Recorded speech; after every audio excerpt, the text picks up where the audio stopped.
তেজ চিৎকার করে বলে, কেন সুধা, কেন কেন আপনি আমাকে ঠকালেন, আমার ঠাম্মিকে ঠকালেন, উত্তর দিন। সুধা তখন তেজের দিকে তাকিয়ে মনে মনে ভাবতে থাকে, আমি ভেবেছিলাম আমি ডিভোর্সি জানার পরেই আপনি আমাকে বিয়ে করতে রাজি হয়েছেন। এখন দেখছি আপনিও এই সমাজের 8-10টা মানুষের মতনই। আপনার কাছেও একজন ডিভোর্সি মেয়ে নিষ্কলঙ্ক নয়। তেজ বলে, কি হলো সুধা, উত্তর দিন। এমন বলে, কেন আবার, তোমাদের বাড়ির বউ হওয়ার জন্য। ও ভেবেছিল তেজ বসু মল্লিককে বোকা বানানো খুব সোজা, তাই তো এমন একটা প্ল্যান করেছিল।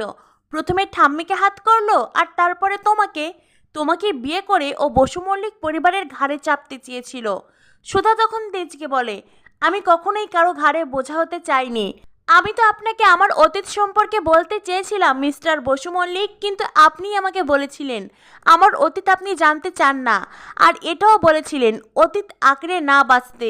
তেজ বলে, হ্যাঁ আমি আপনাকে এই কথাগুলো বলেছিলাম, কিন্তু যেই অতীত বর্তমানকে পাল্টে দেয়, যেই অতীত মানুষের সাথে তার ছায়া হয়ে থাকে, সেই অতীত গোপন করা অপরাধ। সুধা বলে, কিন্তু আমি আপনাকে ঠকাইনি। আমি ভেবেছিলাম আপনি সবকিছু জেনেই আমাকে বিয়ে করতে চেয়েছিলেন, আর আমি সেই জন্যই এই বিয়েতে মত দিয়েছিলাম। আপনি আমার কাছে ঈশ্বরের মতন, আপনি আমার প্রাণ বাঁচিয়েছিলেন, কিন্তু আজ বুঝতে পারছি আমি ভুল ছিলাম। তেজ বলে, ঠিক ভুলের হিসেব আপনার আরো আগে করা উচিত ছিল সুধা। বসু মল্লিক পরিবারে কখনো কোনো ডিভোর্সি মেয়ে বউ হয়ে আসেনি, আর আজও তার অন্যথা হবে না। আমি আমার পরিবারের কথা ভেবে এই বিয়েটাকে ভেঙে দেব আজ এক্ষুনি।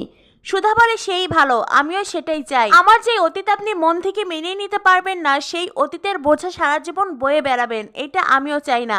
তেজ বলে, বয়ে বেড়াবো না তো। আপনার পরিবারের মিথ্যের ফাঁদে আমি পা দেব না। আপনার পরিবারের কাছে আমার পরিবারকে আমি হেরে যেতে দেব না, কিছুতেই না। তাই নিজের পরিবারের সম্মানের কথা ভেবেই এই বিয়েটাকে আমি ভেঙে দিলাম। এই বলে তেজ গলা থেকে মালা খুলে নেয় আর সেটা মাটিতে ফেলে দিয়েই ওখান থেকে চলে যায়। ইমন তরিতা তারা মিটমিট করে হাসছে, তারা খুব খুশি।